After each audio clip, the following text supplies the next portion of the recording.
welcome to another dose of virtual vitamin Z. This is DZS News for January 25th, 2021. I'm your co-host, Stephen. And I'm your co-host, Claire. Let's jump right into some Detroit Zoological Society updates. What do we have this weekend, Stephen? Well, exciting news for our members. We are now going to be open from 9 to 10 a.m. to members on weekends. So that means that you'll have a chance to get to the zoo a little bit earlier. And I will say that getting to the zoo early gives some really awesome opportunities to have these unique experiences with animals, just as they're kind of going out into habitats and exploring around. So definitely recommend checking it out. Definitely. I was out on Sunday morning just after 9 o'clock, and both the polar bears were out in their habitat spaces and very active and moving around. So members, take note, if you want to come out and see the polar bears in the habitat, they were out this past Sunday, very early.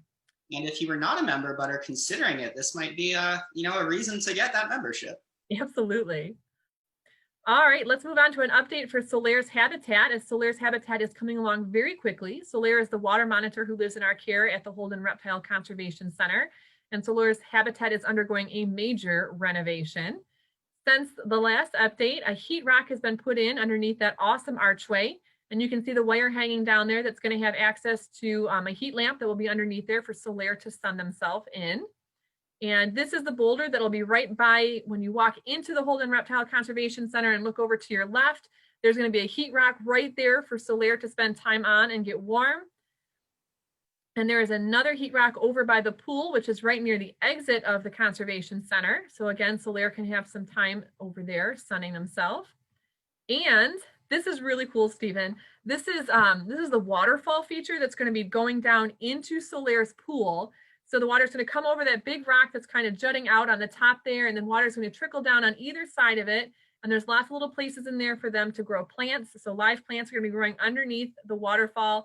I am super pumped. They have just started kind of doing some of the painting and coloration of the rock work. And I cannot wait to provide an update next week so you can all see how Solaire's habitat is coming along, because it is going to be epic. That sounds really cool. Also, the idea, I'm looking out the window right now, seeing the snow falling.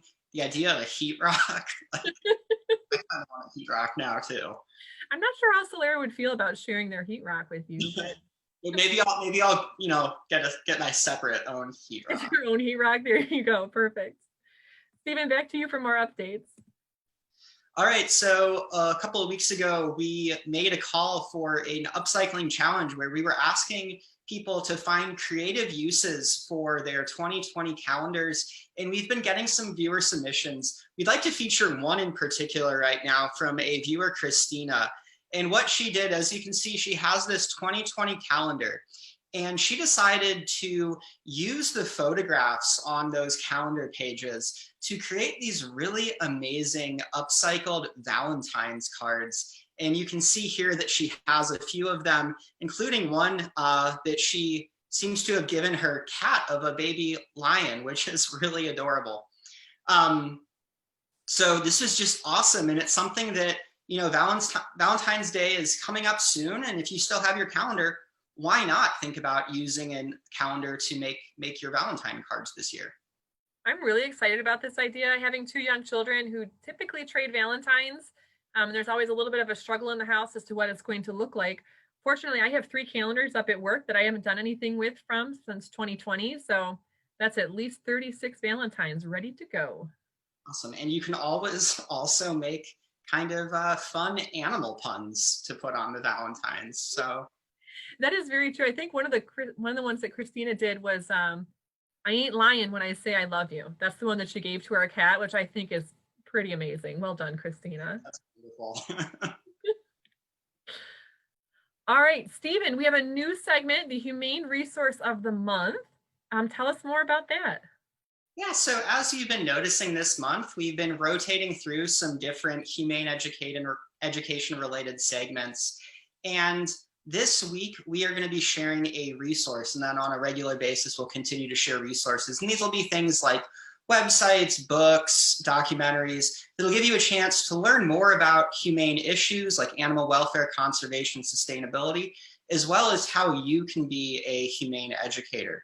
And this month, we want to feature a resource that has actually existed for a while on the DZS website, including the Berman Academy microsite, but that we had a viewer share with us that she had just seen it, just heard about it. So we want to make sure that everybody knows about this. And that resource is From Animal Showboat to Animal Lifeboat. And this is a documentary about the history of the Detroit Zoo and how we have shifted from, as it says, being an animal showboat, where the priority was on maybe entertainment, to really emphasizing that we are an animal lifeboat right now. We are committed to animal welfare, caring for animals as individuals, conservation, saving species, and demonstrate that through all of our actions. And so if you're curious to learn more about DZS history and how we've ended up where we are and what we were, what we're looking at in the future to become, be sure to check this out. To get there, you can go to the Berman Academy website, click on the link for resources, and you'll see a link to the YouTube video right there. Yeah, this is a great resource to share out. I will say a note that it might be a little intense for some of our younger audiences. Also has a lot of potential for inclusion into even middle school and high school curriculum, and talking about how society's views change and how we adapt to that. And just another shout out that I feel very proud to work for the Detroit Zoological Society, who we've been on the leading end of animal welfare messaging for some time now. And to be able to form a documentary like this that really talks about what that process looked like and how it evolved over time, I think is a real powerful testament to being transparent. And as we move forward as to what a modern day zoo is compared to what zoos used to be in the past. So if you have the opportunity, definitely check out this documentary. It's very powerful. All right, Claire, well, back to you for our feature story. So Stephen and I had the opportunity to interview Dr. DeAndrea Matthews, who is our new Director of Diversity and Community Engagement. And we wanted to share our short interview with her with all of you so you could get to know the newest member of the Detroit Zoological Society family. So with that, here's the interview. We are very pleased to welcome a special guest to the show today, and we are going to be introducing you to Dr. DeAndrea Matthews, who is the Director of Diversity and Community Engagement for the Detroit Zoological Society. And Dr. Matthews has just been with us a couple weeks now, so she's still new to the team, but we are thrilled to have her. And she agreed to come on to DZS News this morning so we can learn a little bit more about who she is and all the exciting projects that she'll be working on with us here. So Dr. Matthews, thanks for joining us. Good morning. Good morning. You're welcome. Thank you for the invitation.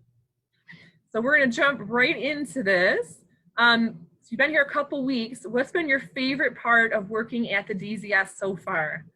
So my favorite part of working here so far has definitely been the people. I've been in tons of meetings, meeting staff members, meeting board members, and definitely getting to see the people who make this such a great organization has been the best part. We're really glad to hear that.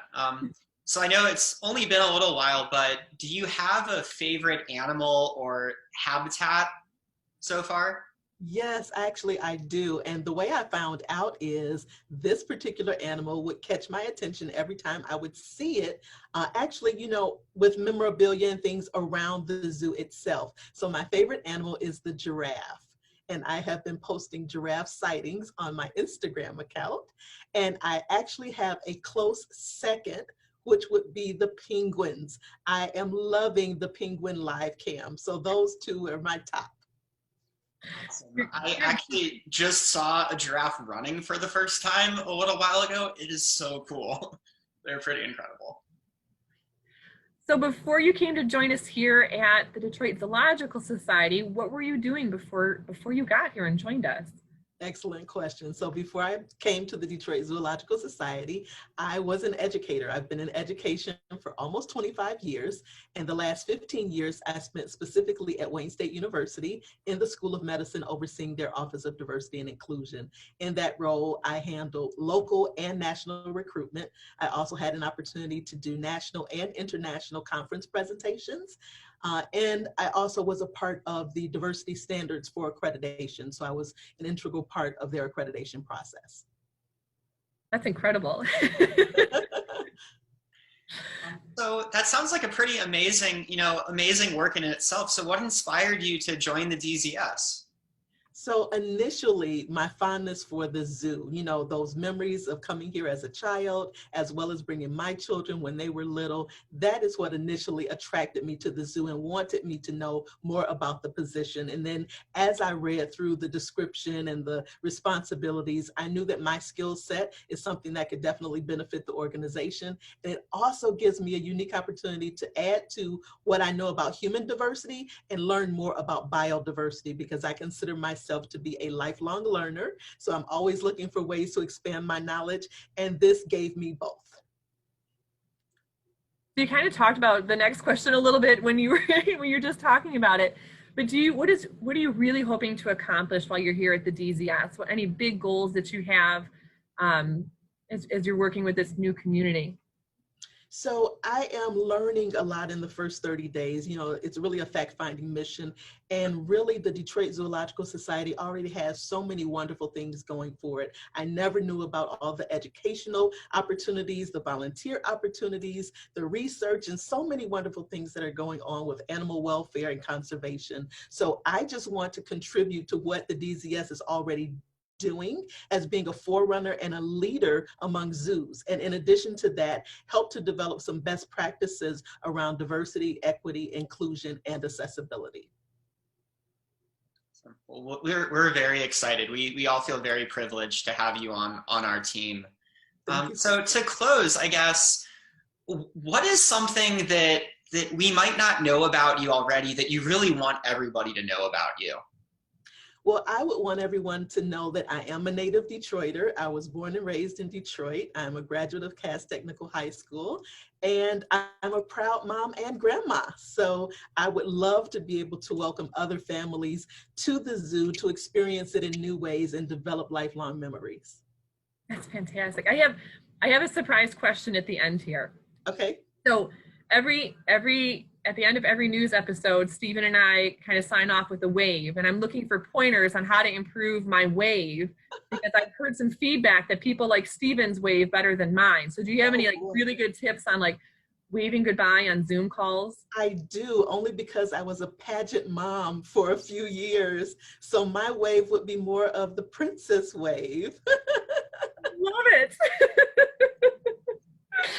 We're gonna have to try this at the end of this episode. Totally.